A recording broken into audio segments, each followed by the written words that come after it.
So, okay, very good morning to all. This is our class number 42 in linear algebra. And today we will discuss the questions from the system of linear equations. Okay, so let's start our today's class. This is the first question. Okay, so see the question. Under which one of the following condition does the system of equation have a unique solution? तो देखिए, जब हमने system of linear equation देखा था तो हमने ये कहा था कि सिस्टम के पास जैसे नॉन होमोजीनियस सिस्टम अगर है, just like ax is equal to b where b is non-zero, so then it is a non-homogeneous system. So this system has may be consistent or inconsistent. Okay, ये system consistent हो भी सकती है और नहीं भी. So if rank of augmented matrix is equal to rank of a, then this system is consistent, means has at least one solution, at least one solution. And if this rank is not equal to, means rank of augmented matrix is not equal to rank of a, then system is inconsistent, means no solution. Okay, yes, and here it is at least one solution, at least one solution. And there are two again sub cases, unique solution or infinite solution. So if the rank of augmented matrix is equal to rank of a, and which is equal to number of columns, say n is a number of columns, okay, then it has a unique solution. And if rank of augmented matrix is equal to rank of a, and which is less than the number of columns, then it has infinite solution. So now see this question asking about under which one of the following condition does the system of equation have a unique solution. Options are: for all a belongings to real numbers, a is equal to 8. For all a belongings to integer, a is not equal to 8. Okay, so all conditions are on this a. Okay, on this a, this system have a unique solution. Okay, if system has a unique solution, means this happen, rank of augmented matrix is equal to rank of a is equal to number of columns. So now what is the augmented matrix of this? So 1 2 4, here it is 2 1 2 1 2 a minus 4, and here it is 6 4 a. Okay, yes, this is the augmented matrix. Now change this augmented matrix in the row echelon form. So after taking operations, 2 minus 2, so it becomes 0. 1 minus 4, it becomes minus 3. 2 minus 8, 2 minus 8, so it is minus 6. 4 minus 12, 4 minus 12, it is minus 8. Okay, 1 minus 1, it becomes 0. 2 minus 2, it becomes 0. This minus this, it becomes a minus 8. And this, okay, this minus this means a minus 6. Okay,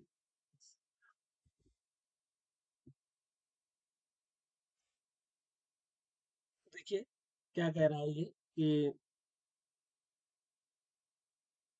system के पास unique solution होना चाहिए. ए की condition क्या होगी? तो देखिए ए is not equal to 8. अगर ए 8 नहीं है तो फिर ये 0 नहीं होगा, means this is not zero number. Means उस केस में मैट्रिक्स की रैंक क्या होगी? 3 आ जाएगी. और ऑगमेंटेड मैट्रिक्स की रैंक कितनी आ जाएगी? और ए मैट्रिक्स में कॉलम्स कितने हैं? वो भी 3 है, 1 2 3. तो फिर ये हो जाएगा ऐसे. ओके, और ऐसा होने के बाद हम कह सकते हैं कि उसके पास यूनिक सोल्यूशन है, means this is a condition A is not equal to 8। तो इसका फोर्थ ऑप्शन करेक्ट होगा। ठीक है, यस। तो next see this one, this is the second question.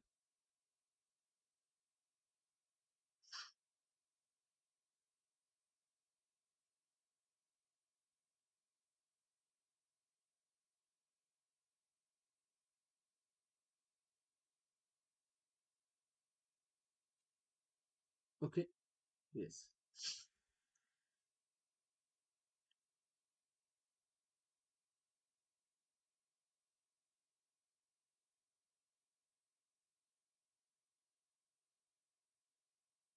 Okay.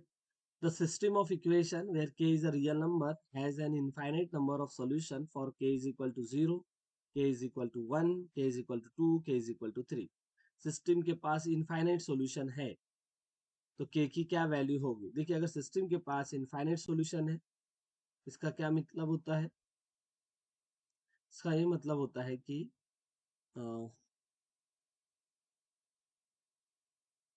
Rank of A column B is equal to rank of A, which is less than the number of columns.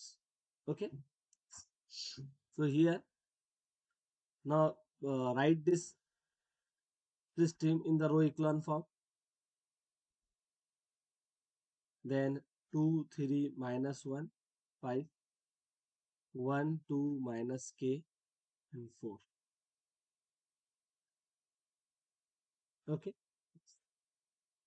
now 1 1 1 and it is 1, 2 minus 2, 2 minus 2 becomes 0, 3 minus 2 become 1, minus 1 minus 2 become minus 3, 5 minus 2 become 3, 1 minus 1 becomes 0, 2 minus 1 1, minus k minus 1, minus k minus 1, and 4 minus 1, it is 3. Okay, now again change this 0 1 into 0.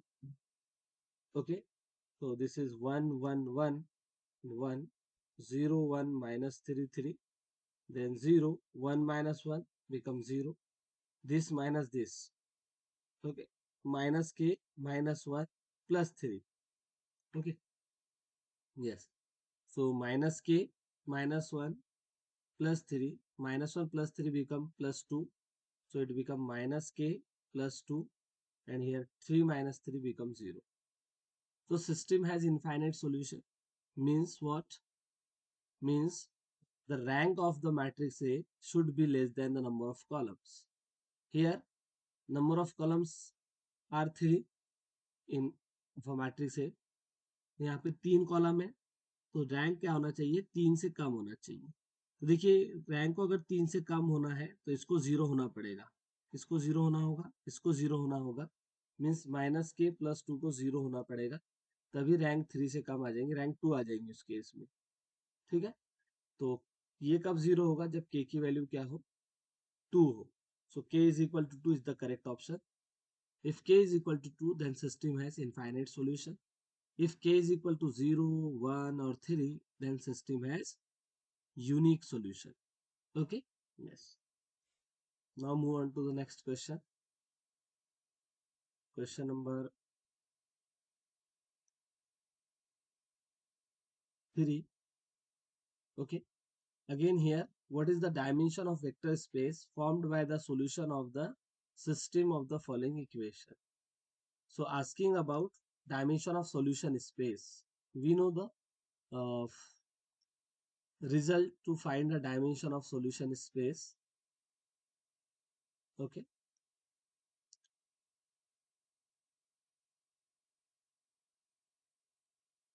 so the formula for finding the dimension of solution space, is what? Is n minus r. What is n? N is the number of variables, or you can say number of columns, and r is the rank of the matrix. So first of all, write this system in the matrix form. Okay, and change this matrix into row echelon form. So 1 1 1, 1 minus 1 becomes 0, 2 minus 1 become 1, 0 minus 1 is minus 1. then here it is 0 1 minus 1. You can observe easily the third row and second row are identical. That's why third row becomes 0. Now what is the rank of this matrix? The rank is 2 and the variables are 3. So the dimension of solution space is 1. The first option is correct here. Okay? Yes. समझा ये?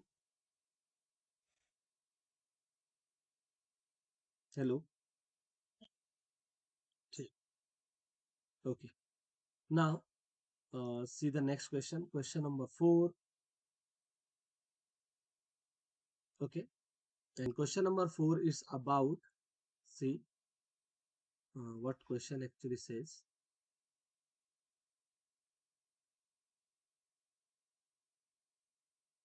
Okay. So the system of equation, this is the first equation, this is the second equation, and this is third equation, is inconsistent. System is inconsistent, then what is the value of P? If this system is inconsistent, then what is the value of P? First of all, write down the uh, augmented matrix for this system. Okay, yes. Then here the coefficient of xy is 0 and the coefficient of z is p plus 2 and here it is 3. Same here, the coefficient of x is 0, coefficient of y is 2p plus 1 and the coefficient of z is 1 and here it is 2. Okay, yes. Now this is our augmented matrix. Interchange this second row and third row. Okay, because we have to change this in the row echelon form. So it is 1 minus 2 minus 3. Then here it is 1, 0, 2p plus 1, 1, and here it is 2. Then 0, 0, p plus 2, and then here it is 3. Okay. So this system is inconsistent. Means what?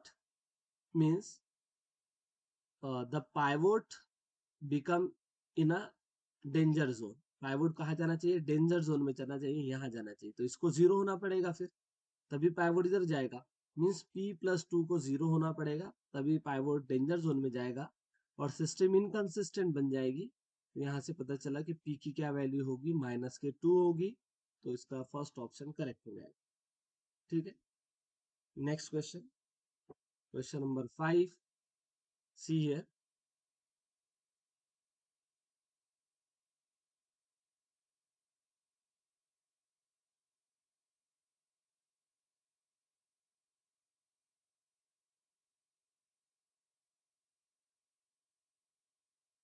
Okay.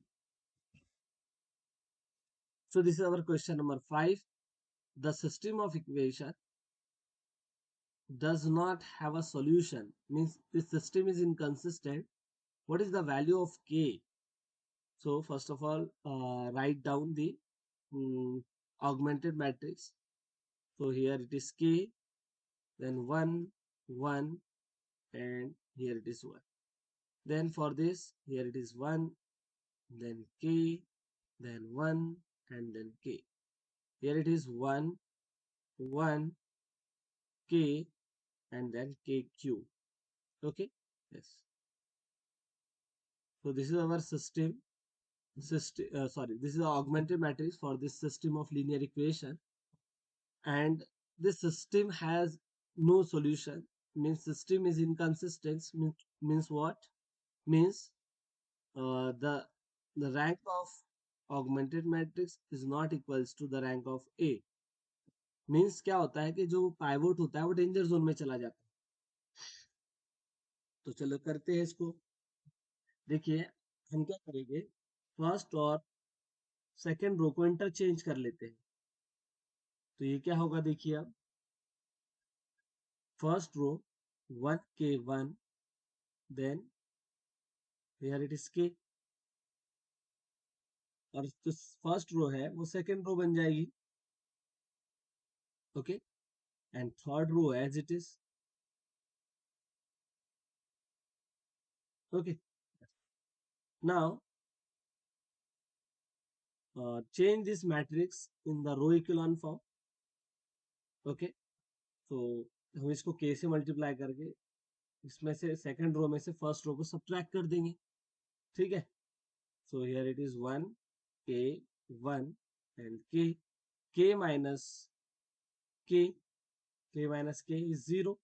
1 minus k square, and here it is 1 minus k, and then again here 1 minus k square. Okay.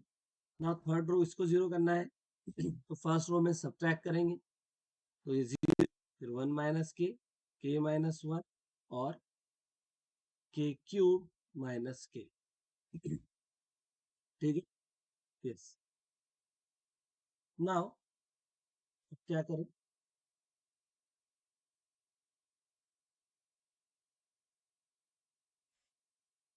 तो see here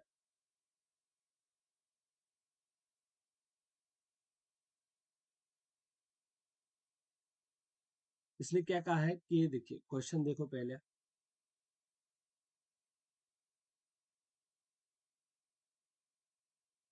के की किस value के लिए ये जो है system inconsistent होगी, इसने कहा है. तो जैसे हम के की वैल्यू अब यहाँ पे आके जीरो पुट कर देते हैं. ओके. इसमें इस वाले मैट्रिक्स में देखो मैट्रिक्स कैसे बन जाएगी, 1 0 1 और इधर 0, देन 0 1 1, फिर 1 0 1 माइनस 1 और इधर 0. ठीक है. तो पाइवोट कहाँ जाना चाहिए, डेंजर जोन में जाना चाहिए, तभी ऐसा होगा. देखिए तो इस केस में अगर आप इसमें से इसको सब्ट्रैक्ट करते हो 1 माइनस 1 तो ये तो 0 बन जाएगा, लेकिन ये माइनस वन माइनस का 2 बनेगा और 0 माइनस 1 माइनस का 1 बन जाएगा. तो पाइवोट टू डेंजर जोन में गया नहीं, इसका मतलब सिस्टम इनकंसिस्टेंट नहीं है. सिस्टम के पास तो अब यहाँ पे यूनिक सॉल्यूशन आ जाएगा, जबकि हमें नो सॉल्यूशन चाहिए था, तो के की वैल्यू 0 नहीं हो सकती. 1 पुट करके देखते हैं के की वैल्यू इसमें. ये के इज इक्वल टू 0 के लिए था. ऐसे अब k is equal to 1 put करके हमने देखा तो देखिए क्या बन जाएगा, 1 1 1 और इधर 1 0. यहाँ 1 पुट किया तो 1 माइनस 1 ये 0 बन गया, 1 माइनस 1 ये भी 0 बन गया और 1 माइनस 1 ये भी 0 बन गया है. अब यहाँ पुट करते हैं तो 0 1 minus 1 it is 0, 1 minus 1 it is 0. Now 1 minus 1 it is 0. तो इस केस में क्या हो गया, पाइवोट टू डेंजर जोन में गया ही नहीं. इसका मतलब इसके पास एक्चुअल में इनफाइनाइट सॉल्यूशन होंगे. ठीक है. तो ये भी नहीं हो सकता केस, -1 रख के देखते हैं. ठीक है. तो देखिए अब के की वैल्यू हम -1 रखते हैं इसमें, तो के इज इक्वल टू, मैं इधर रख देता हूँ. ठीक है. के इज इक्वल टू -1. ओके.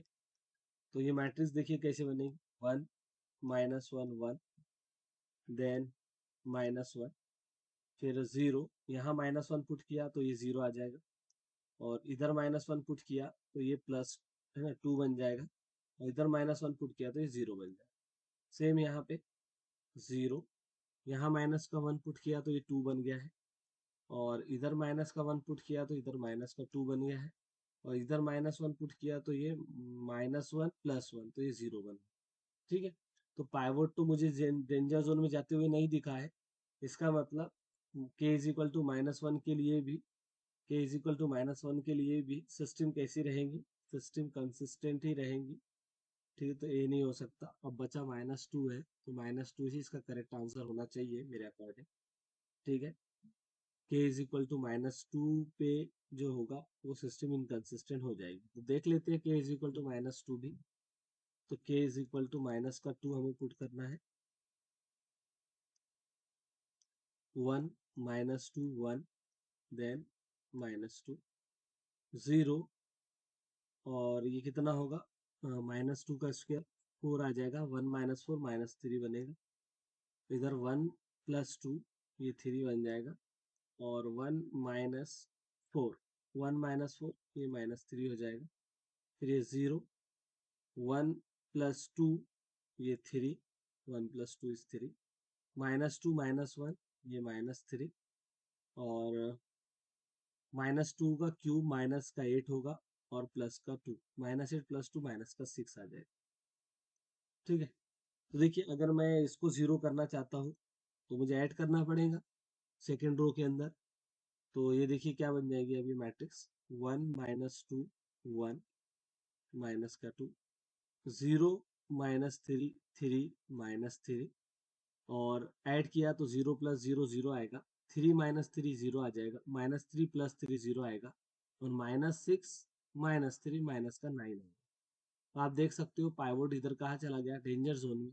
इसका मतलब है कि सिस्टम के पास कोई सोल्यूशन नहीं होगा। कब नहीं होगा? जब के की वैल्यू -2 होगी। तो इसका फोर्थ ऑप्शन करेक्ट आ जाएगा। ठीक है, इस टाइप से इसको करना था। ऐसे ही देखिए क्वेश्चन नंबर 6 में, क्वेश्चन नंबर 6 में हमें क्या कहा है, एक होमोजेनियस सिस्टम हमें दी है। ठीक है,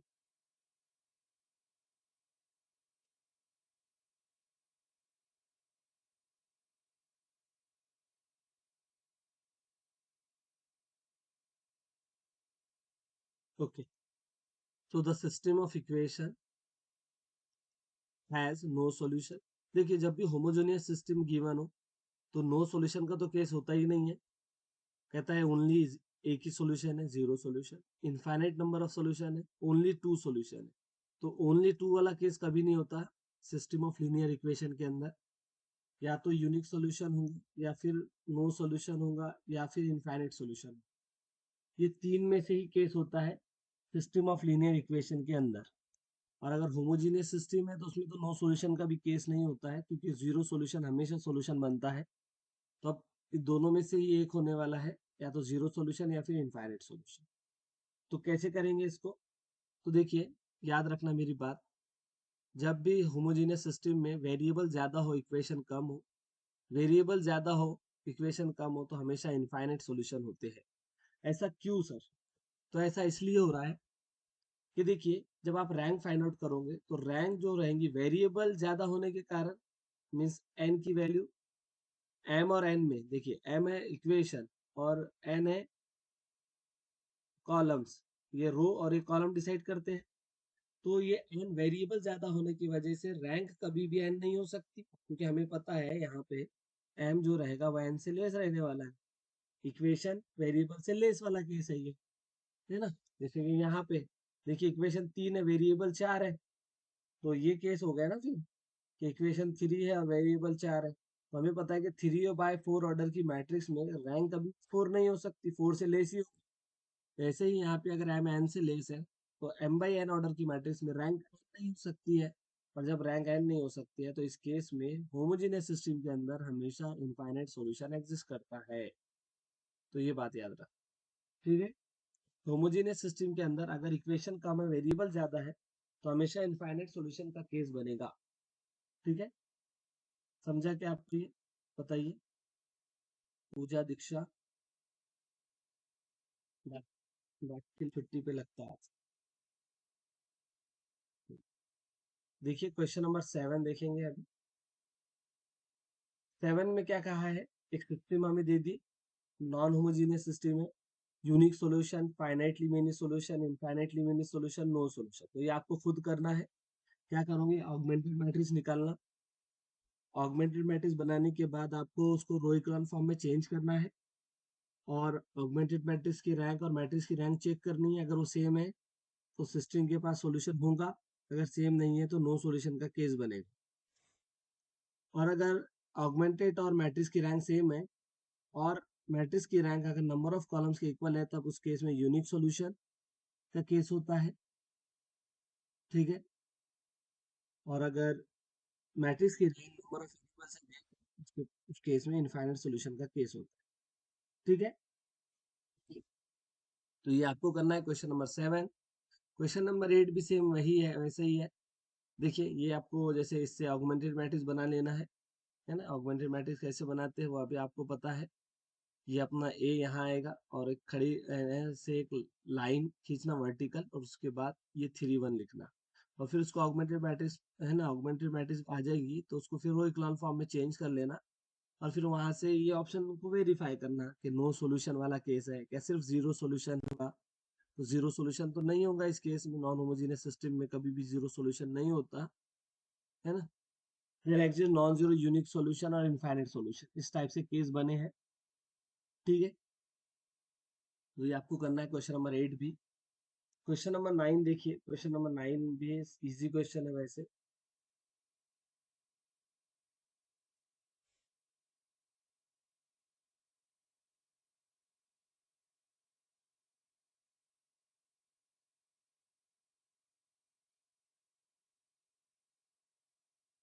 देखिए इसमें क्या कहा है,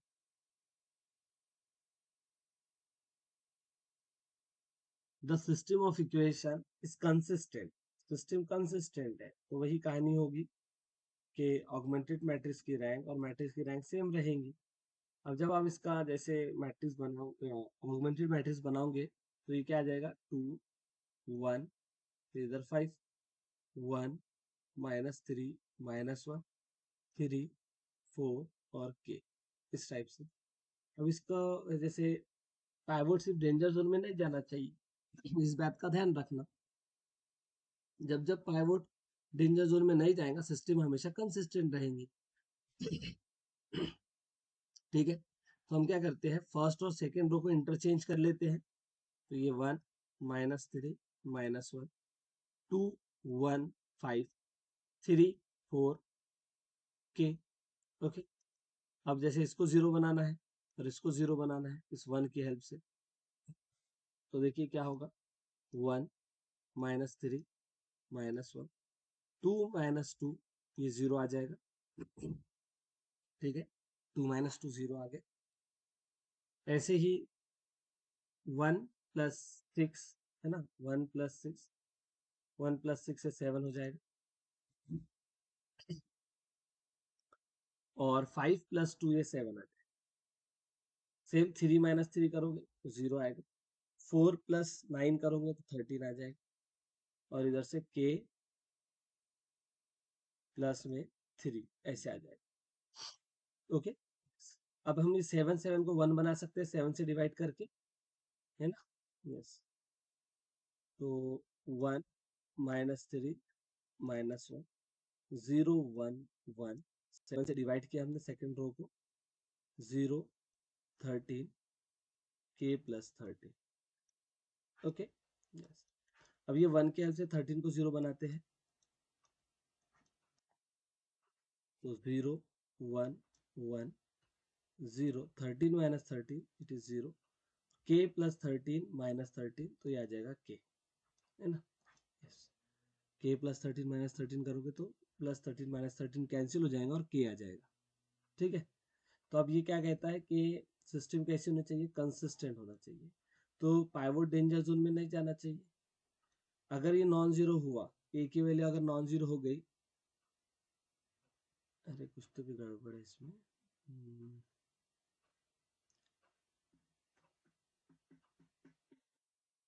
है ना, तो के की वैल्यू अगर नॉन जीरो हो गई तो पाइवोट तो डेंजर जोन में चला जाएगा और सिस्टम इनकंसिस्टेंट बन जाएगी। तो के की वैल्यू को क्या होना होगा, के की वैल्यू को जीरो होना पड़ेगा, तो इसका k = 0 ऑप्शन आएगा, है ना, k = 0 आंसर आएगा। लेकिन वो यहाँ पे दिख नहीं रहा है, शायद हमने कोई मिस्टेक कर दी हो या फिर ऑप्शन में ही गलती हो, कुछ ऐसा हो सकता है, एक बार देख लेना आप लोग हमने कहा मिस्टेक की। ठीक है, लेकिन आपको कंसेप्ट समझ में आ गया है, आप खुद भी उसको कर सकते हो। ठीक है, अब देखिए इसके बाद क्वेश्चन नंबर 9 में, अच्छा 9 तो अभी देखा हमने, क्वेश्चन नंबर 10 में वही सेम कहानी है जो ऊपर थी, लेकिन इसमें जैसे यहाँ कंसिस्टेंट की बात की थी, यहाँ कहता है more than one solution. More than one solution बोले तो इनफाइनाइट सोल्यूशन का केस होता है। ठीक है, और more than one solution infinite solution. ठीक है, यस, और जब भी इनफाइनाइट सोल्यूशन आएंगे तो क्या होगा, ऑगमेंटेड मैट्रिक्स की रैंक तो इक्वल रहेगी, लेकिन वो less than the number of variables और नंबर ऑफ कॉलम्स, ऐसे आ जाएगा। तो उस कंडीशन का यूज करके, अच्छा ठीक है, देखिए अगर यहाँ पे होमोजेनियस सिस्टम है और रैंक n से कम, वेरिएबल कितने, 3 है, मीन्स रैंक 3 से कम है, जब आप इसका ऑगमेंट है ना मैट्रिक्स बनाओगे तो क्या आएगा, 1 1 1 0 1 2 और अल्फा 0 1, ये मैट्रिक्स आएगा। रैंक अगर 3 से कम है इस मैट्रिक्स की, इसका क्या मतलब, इसका मतलब कि इसका डिटरमिनेंट 0 आएगा, इसको 0, इसके डिटरमिनेंट को 0 के इक्वल पुट करना और आपको अल्फा की वैल्यू मिल जाएगी। ठीक है, यस। आगे चलते हैं, देखिए क्वेश्चन नंबर 11। क्वेश्चन नंबर 11 में क्या कहा है हमें?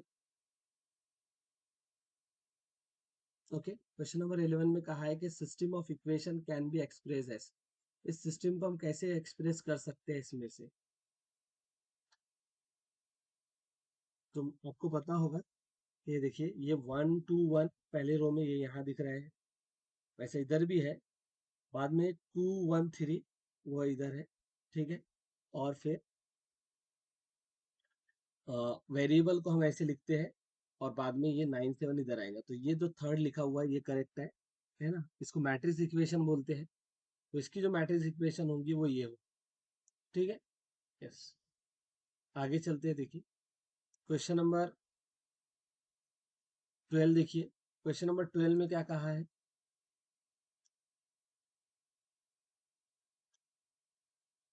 If this and a system of homogeneous system of linear equation be the system of equation, then is inconsistent. Okay, is inconsistent। inconsistent तो होता ही नहीं है homogeneous system, झूठा कहीं का। it has only trivial solution। तो only वर्ड यूज करते हैं, है ना?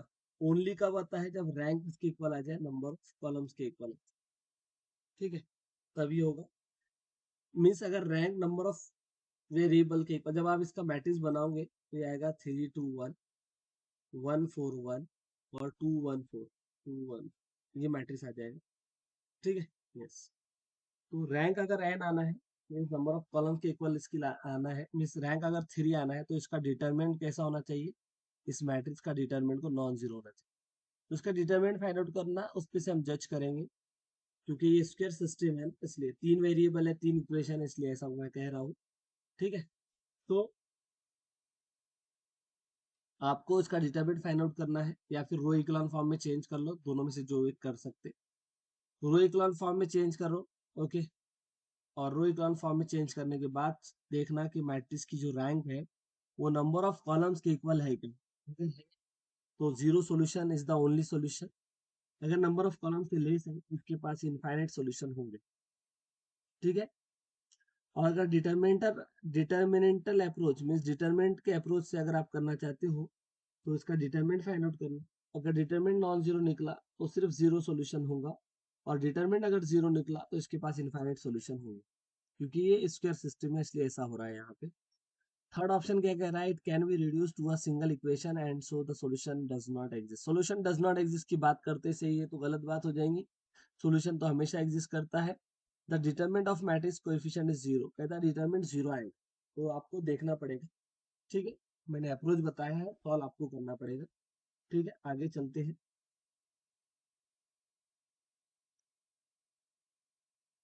क्वेश्चन नंबर 12 था ये। अब 13 देखेंगे हम लोग, क्वेश्चन नंबर 13, ठीक है। क्वेश्चन नंबर 13 क्या कहता है, देखिए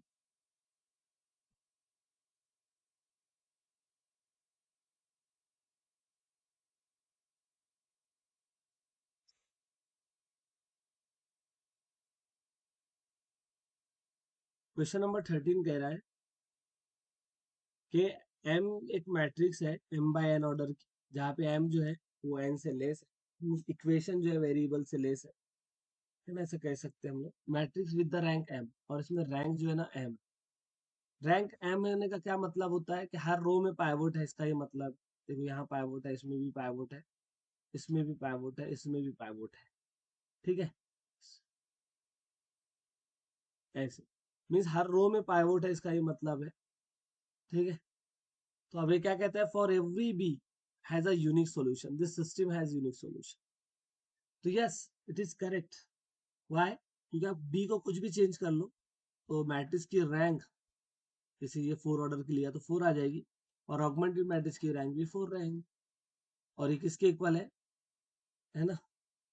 अच्छा, नहीं नहीं नहीं, रुको रुको रुको, देखिए, अगर मैं ये कह रहा हूँ कि रैंक एम है, तो इससे मैं कह सकता हूँ कि हर रो में पाइवोट है, लेकिन यहाँ पे एम जो है वो एन से लेस है, और हर रो में पाइवोट होने के कारण ऑगमेंटेड मैट्रिक्स की रैंक और मैट्रिक्स की रैंक तो सेम रहेगी, लेकिन ये जो रहेगा, ये जो रैंक रहेंगी नंबर ऑफ कॉलम से लेस रहेंगे, है ना।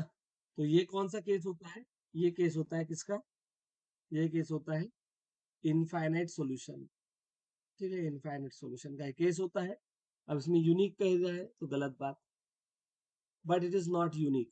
For every B has a solution but it is not unique, yes it is correct. हर बी के लिए सॉल्यूशन तो होगा लेकिन वो यूनिक नहीं होगा, ये हमेशा इनफाइनाइट सॉल्यूशन मिलेगा। और कहता है कि has no solution, no solution की तो बात ही नहीं की हमने, वो तो हर इसमें सॉल्यूशन मिलना ही, क्योंकि सभी रो में पाइवोट है इसलिए।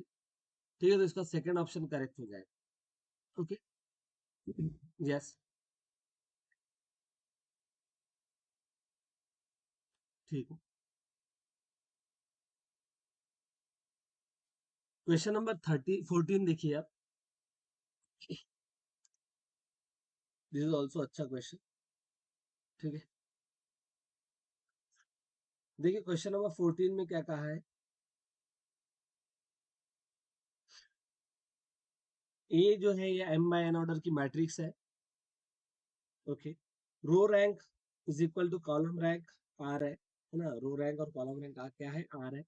The dimension of space of solution, homogeneous system की सॉल्यूशन स्पेस की बात कर रहा है ये, हमें पता है डायमेंशन क्या होती है, एन माइनस होती है ना। तो ये तो बहुत इजी क्वेश्चन था। आगे चलते हैं, क्वेश्चन नंबर 15 देखिए। क्वेश्चन नंबर 15 में क्या कहा है कि ए जो है वो एम बाय एन ऑर्डर की मैट्रिक्स है।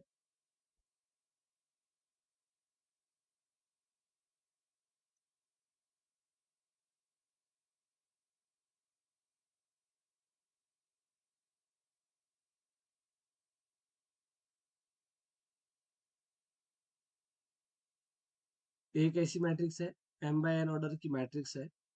ओके, यस, जहाँ पे एम जो है वो एन से लेस है, मीन्स इक्वेशन वेरिएबल से लेस है, ऐसा हम कह सकते हैं। कहता है सिस्टम है ए एक्स इज इक्वल टू, है ना, ये नोटेशन होता है इस टाइप के लिखने का, एक्स के नीचे बार लिख दिया, बी के नीचे बार लिखा, तो ये वेक्टर को रिप्रेजेंट करता है। बी भी है कॉलम वेक्टर, और विच इज नॉन जीरो। ठीक है, तो ये non homogeneous system of linear equation है, ऐसी लीनियर इक्वेशन जहाँ पे एम और एन में ये रिलेशन है। Which of the following always true, कहता है इनमें हमेशा क्या ट्रू होगा, हमेशा सिस्टम के पास सॉल्यूशन नहीं होगा, ये तो गलत बात है। सिस्टम के पास सॉल्यूशन हो भी तो सकता है ना, ऐसा कौन कह रहा है कि नहीं हो। ठीक है, यस। अच्छा, इसमें से हमें पता चला कि जो रैंक रहेंगी मैट्रिक्स की, एन तो नहीं रह सकती क्योंकि एन बड़ा नंबर है एम के कंपैरिजन, तो रैंक जो रहेंगी वो या तो एम रहेंगी, फिर एम से लेस रहेंगी। ठीक है, मीन्स ये हम कह सकते हैं कि जो रैंक रहेंगी वो नंबर ऑफ वेरिएबल से लेस। ठीक है, तो इतना हमें कंक्लूजन मिल गया है कि रैंक एन तो नहीं हो सकती, एन से स्ट्रिक्टली लेस रहेंगी।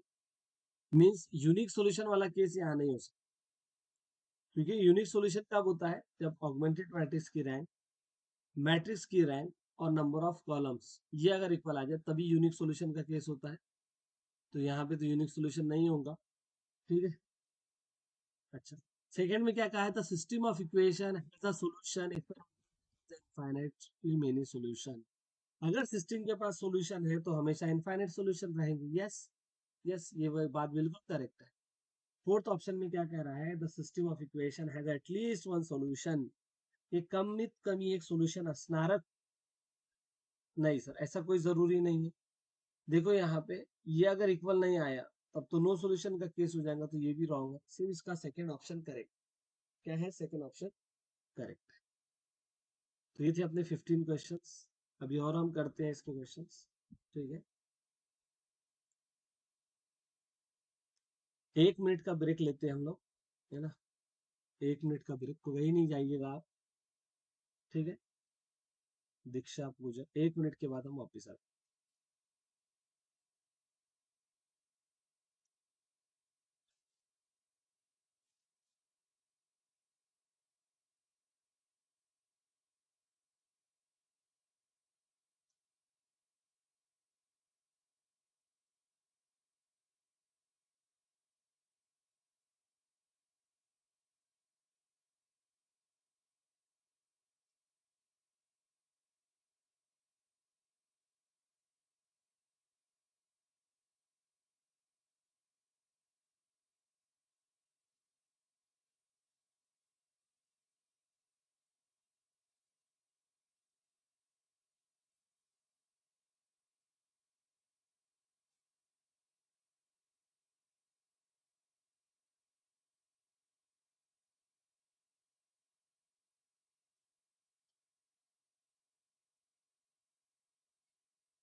Okay, see here question number 16. Question number 16 में क्या कहा है देखिए, the set of all solution of the system is given by, ठीक है, इसका जो सॉल्यूशन रहेगा वो क्या होगा, ठीक है। हम इसको करते हैं न्यू पेज पे।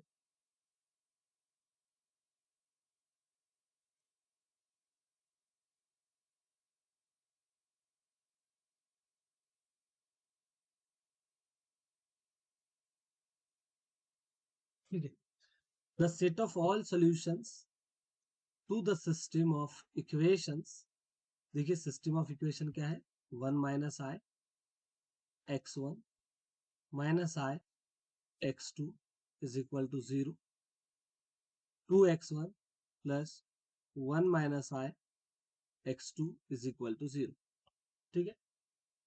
तो यह है सिस्टम ऑफ लीनियर इक्वेशंस, ठीक है, system of linear equation in variable x1 and x2। कहता है इसका सॉल्यूशन क्या होगा, सॉल्यूशन सेट क्या होगा, ठीक है।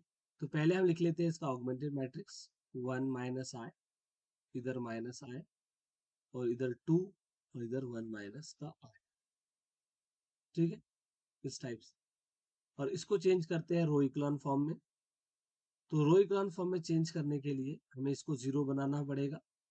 तो ये 0 कैसे बनेगा, ऑपरेशन रहेगा R2 changes to R2 minus के 2 अपॉन 1 माइनस आई R1, ये ऑपरेशन हम इस पे अप्लाई करेंगे। सो 1 माइनस आई, ठीक है, फर्स्ट रो तो एज इट इज रहेगी, ये बन जाएगा 0। अब देखो यहाँ पे ये क्या होगा, 1 माइनस आई, ठीक है, फिर माइनस के माइनस आई, ठीक है, और फिर इधर 2 अपॉन 1 माइनस आई, ये ऑपरेशन रहेगा। इस 1 माइनस आई में से हम क्या करेंगे, इसको सब्ट्रैक्ट करेंगे, लेकिन इसको पहले किससे मल्टीप्लाई करना है, 2 अपॉन 1 माइनस आई से मल्टीप्लाई। तो देखिए क्या बन जाएगा, 1 माइनस आई प्लस में 2 आई अपॉन 1 माइनस आई, इस टाइप से, ठीक है। फिर ये 1 minus i bracket square plus 2 i divided by 1 minus i, okay. फिर ये A square minus 2ab plus B square और plus 2 i divided by 1 minus आई।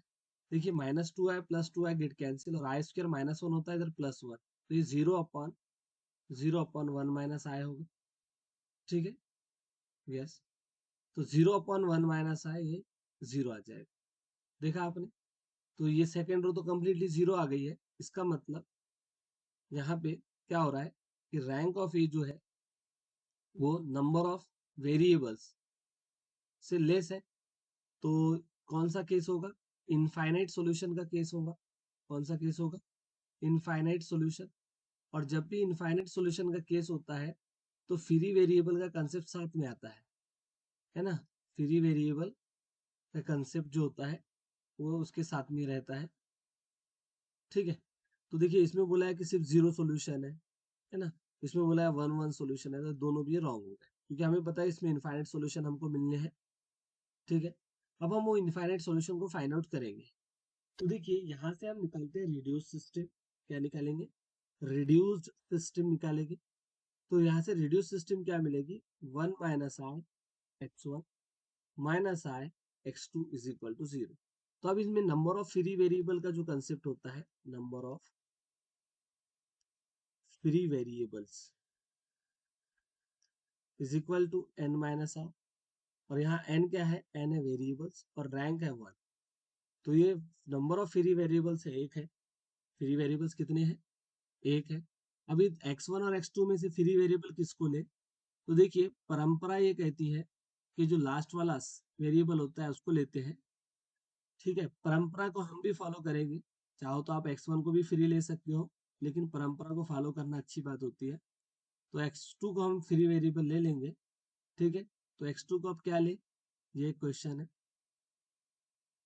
ठीक है। तो ओके, x2 को हमने सपोज c ले लिया या k ले लिया, अभी k ले लेते हैं, ठीक। x2 को हमने दिया k, जहाँ k क्या है, k कोई भी कॉम्प्लेक्स नंबर है ऐसे, ठीक है। तो अब देखो ये क्या हो जाएगा, यही सिस्टम अब अपने ऐसे बन जाएगी, 1 माइनस आई x1 माइनस के आई इज इक्वल टू 0। फिर यहाँ से 1 minus I x1 is equal to K I. Okay, now अब हम इसको क्या करते हैं, देखिए यहाँ से, है ना, अच्छा इसमें शायद कोई बात नहीं, अपनी मर्जी होती है, ठीक है जी। देखो, है ना, तो ये हम 1 माइनस आई को इधर शिफ्ट कर लेते हैं, तो x1 इज इक्वल के आई अपॉन 1 माइनस आई। अब 1 माइनस आई के कॉन्जुगेट से हम क्या करते हैं, मल्टीप्लाई कर लेते हैं, ठीक है। x1 इज इक्वल टू क्या आएगा, के आई और इधर 1 प्लस आई अपॉन में a माइनस बी, और a प्लस, तो a का स्क्वायर माइनस b का स्क्वायर, तो आई स्क्वायर क्या होता है, -1 होता है, तो 1 माइनस माइनस 1 प्लस 1, तो ये 2 आ जाएगा। तो यहाँ से ये x1 is equal to a times I into 1 I, और आई इंटू आई स्क्वायर, क्योंकि -1 होता है, अपॉन में 2 आ गया, बराबर, यस। तो फिर ये x1 इज इक्वल टू क्या है, लिख सकते हैं k टाइम्स, नहीं क्या, इधर i/2 माइनस के 1/2 ऐसे, ठीक है। अच्छा,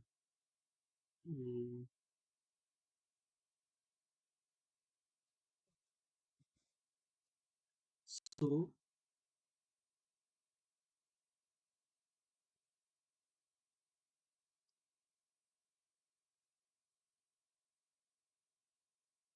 अब देखिए यहाँ पे ये cos, क्या किया इसने यहाँ, ये इसका आंसर लग रहा है, ठीक है। अच्छा, देखो ये जो है ना, ये जैसे आ जाएगा, ये भी हम ला सकते हैं, ठीक है। लेकिन थोड़ा सा ऐसा हम सोचेंगे लॉजिकली, कि देखिए एक वेरिएबल हमने फ्री लिया है इसमें, है ना, एक वेरिएबल हमने फ्री लिया है, तो जैसे इन्होंने क्या किया, मुझे लगता है, इसको देख के लग रहा है मुझे कि x1 को इन्होंने c लिया, क्या लिया, x1 को c लिया। तो देखो ये कैसे होगा फिर, x1 को इन्होंने फ्री माना है, ओके। तो देखिए, लेट, है ना, let x1 is equal to what, x1 is equal to, x1 को c कंसिडर किया इन्होंने, ठीक है। तो x1 को c लिख देते हैं यहाँ पे, तो ये आएगा 1 minus I c minus I x2 is equal to 0। This implies I x2 is equal to 1 minus I c, ठीक है। फिर यहाँ से x2 हमारा क्या आ जाएगा, ये आएगा, एक मिनट, ठीक है। यहाँ से x2 आएगा 1 minus I divided by I, और इधर c ऐसे, ठीक है। नाउ दिस इज x2, इसको हम कैसे लिख सकते हैं, 1 upon I minus I upon I, और इधर c। फिर x2 क्या आएगा, 1 अपॉन आई क्या होने वाला है, तो 1 अपॉन आई ना माइनस आई होता है, ठीक है, क्या होता है, माइनस का आई होता है, और ये माइनस का 1 हो जाएगा, ये माइनस साइन और ये 1 बन जाएगा, ठीक है। तो x2 हमारा ये आ गया है, ये c भी लिखना पड़ेगा यहाँ पे, ओके। तो अगर हम क्या करें, निगेटिव साइन को कॉमन ले ले, है ना, क्या x2 में से देखिए, नेगेटिव साइन को हमने कॉमन लिया, तो ये माइनस का c बन जाएगा, और ये बनेगा 1 प्लस का। अब हम यहाँ क्या करेंगे, जैसे थोड़ा सा जुगाड़ करेंगे, √2 से डिवाइड करेंगे, ओके, और √2 से मल्टीप्लाई भी करेंगे ऐसे। तो x2 इज इक्वल टू, नहीं क्या, तो ये c times as it is, ये हो गया -1/√2 माइनस, या फिर प्लस -1/√2, और ये i, ठीक है, और इधर √2 ऐसे, ठीक है, यस। सो अब देखिए यहाँ से x2 इज इक्वल टू क्या आएगा, जैसे ये c एज इट इज, -1/√2 को क्या लिख सकते हैं, तो इसको लिख सकते हैं cos 5u π/4, ठीक है। और ऐसे ही -1/√2 कोई दूसरा जो है इसको लिख सकते हैं साइन, तो ये पहले मैंने i लिख दिया, और इसको लिख सकते हैं साइन 5u π/4 ऐसे, और ये √2 रहेगा ही यहाँ पे √2, ठीक है। तो अगर आप x1, x2 के फॉर्म में लिखना चाहते हो इसको, है ना, ऐसे x1, x2 के फॉर्म में अगर लिखना चाहते हो, तो x1 हमारा क्या है, c है, और x2 क्या है, तो देख सकते हो आप खुद ही, √2 cos 5u π/4 plus i times sine 5u π/4, ठीक है, c, ठीक है, ऐसे। ओके, नाउ c को अगर आपने कॉमन ले लिया तो यहाँ 1 आ जाएगा, और इधर में cos 5u π/4 plus i times sine 5u π/4, okay, और साथ में √2, तो ये आ गया है हमारा x1, x2, तो ये बन गया है जनरल सॉल्यूशन, जो कि सी ऑप्शन में है, ठीक है, ऐसे। ओके, सिर्फ अगर जनरल सॉल्यूशन बोलता तो मैंने जैसे आपको बताया उस वाले पैटर्न को भी हम फॉलो करते तब भी चलता, लेकिन इसमें जैसे हमें ऑप्शन से मैच करवाना है, इसलिए हमने C1 को ये लिया, फ्री वेरिएबल लिया, सॉरी x1 को हमने फ्री वेरिएबल लिया C, ठीक है, और हमारा आंसर आ गया है थर्ड ऑप्शन, ऐसे।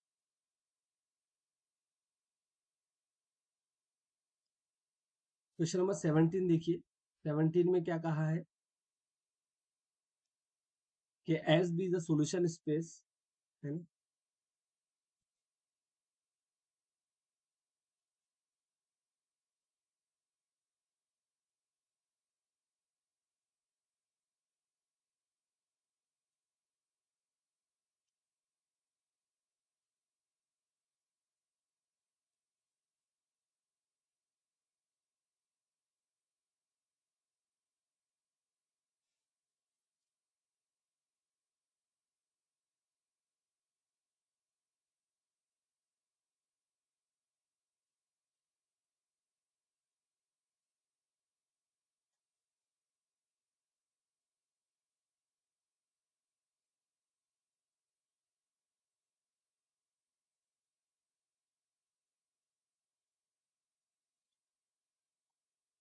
ठीक है।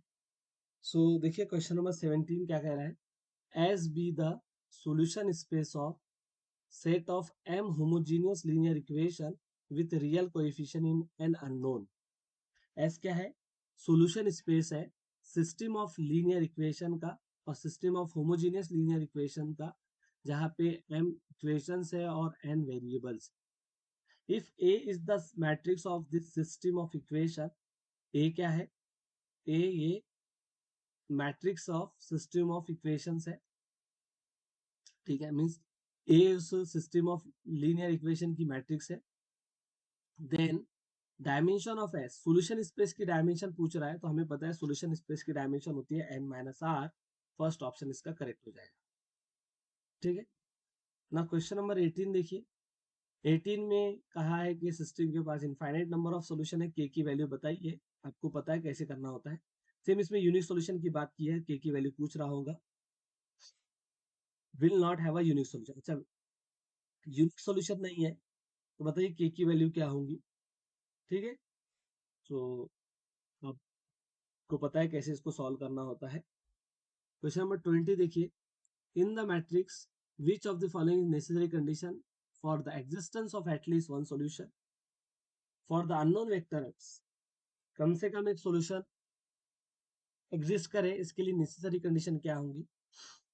Augmented matrix must have a same rank as the matrix, yes sir, बिल्कुल सही बात है, पहला ही ऑप्शन इसका करेक्ट है कि ऑगमेंटेड मैट्रिक्स की रैंक, अगर मैट्रिक्स की रैंक इक्वल है तो फिर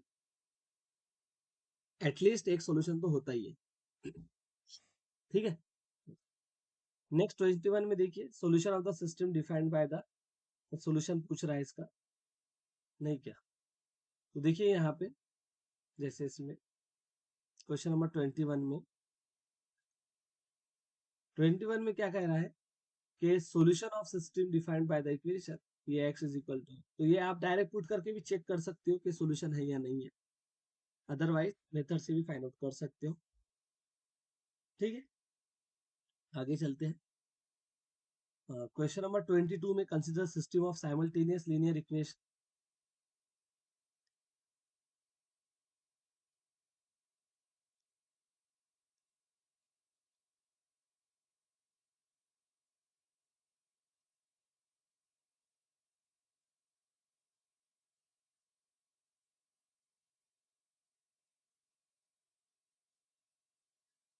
ठीक है, क्वेश्चन नंबर 22 में एक हमें सिस्टम ऑफ लीनियर इक्वेशन दी है और फिर वही कहानी है कि यूनिक सॉल्यूशन होगा, इनफाइनाइट सॉल्यूशन होगा, नो सॉल्यूशन होगा, एग्जैक्टली टू सॉल्यूशन होंगे। तो आपको पता है कैसे फाइंड आउट करना होता है। 23 में वैसे ही है।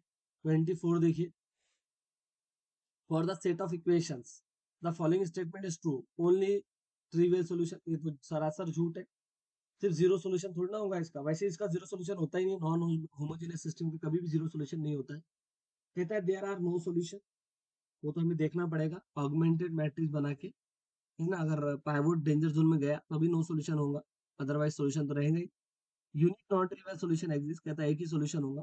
देखिए एक बात याद रखिए, ये जब भी वेरिएबल ज्यादा होंगे तो यूनिक सॉल्यूशन का केस बनेगा ही नहीं, क्योंकि यूनिक सॉल्यूशन कब होता है, जब रैंक इसके इक्वल आ जाए नंबर ऑफ वेरिएबल के इक्वल आ जाए। तो अब एक बात बताओ, जब इसकी मैट्रिक्स बनाओगे तो मैट्रिक्स 2/4 ऑर्डर की बनेगी, यहाँ 4 क्या है, नंबर ऑफ वेरिएबल्स है। ठीक है, तो रैंक तो कभी भी 4 नहीं आएगी ना, लेस देन 4 ही रहेंगी। इसका मतलब है ना, समझ गए होंगे आप कि होमोजेनियस सिस्टम हो या नॉन होमोजेनियस सिस्टम हो, अगर वेरिएबल जो है ज्यादा है इक्वेशन के कंपैरिजन में, तो कभी भी यूनिक सॉल्यूशन का केस नहीं होता है। ठीक है, तो यूनिक सॉल्यूशन कह रहा था थर्ड ऑप्शन में, तो डिस्कार्ड तो वैसे ही हो जाएगा, फर्स्ट वाला भी डिस्कार्ड हो जाएगा। मल्टीपल नॉन जीरो है, non trivial solution exist. Multiple non trivial बोले तो इनफाइनाइट सॉल्यूशन एग्जिस्ट है, ऐसा कह रहा है ये। और इसमें सेकंड में कह रहा है कि नो सॉल्यूशन। तो दोनों में से कुछ भी हो सकता है, हमें ऑगमेंटेड मैट्रिक्स बना के उसकी रो इक्विवेलेंट फॉर्म बना के रो इक्विवेलेंट फॉर्म में चेंज करके हमें चेक करना पड़ेगा।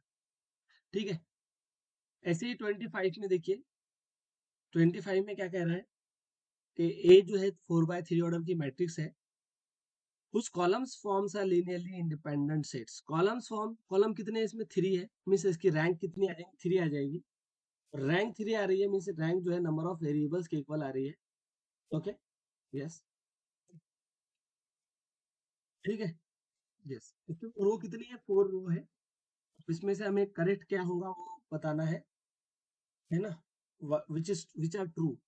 फर्स्ट है the set of rows in LD, तो सेट जो रहेंगे, रो जो रहेंगे एलडी रहेंगे, यस। देखिए जब जब भी रो ज्यादा होंगे कॉलम के कंपैरिजन में तो रो एलडी रहेंगे, और जब कॉलम ज्यादा होंगे रो के कंपैरिजन में तो कॉलम्स एलडी होंगे। यहाँ पे रो ज्यादा है, 4 रो है, 3 ही कॉलम है, इसलिए रो को एलडी होना पड़ेगा, तो पहला ही ऑप्शन इसका करेक्ट है।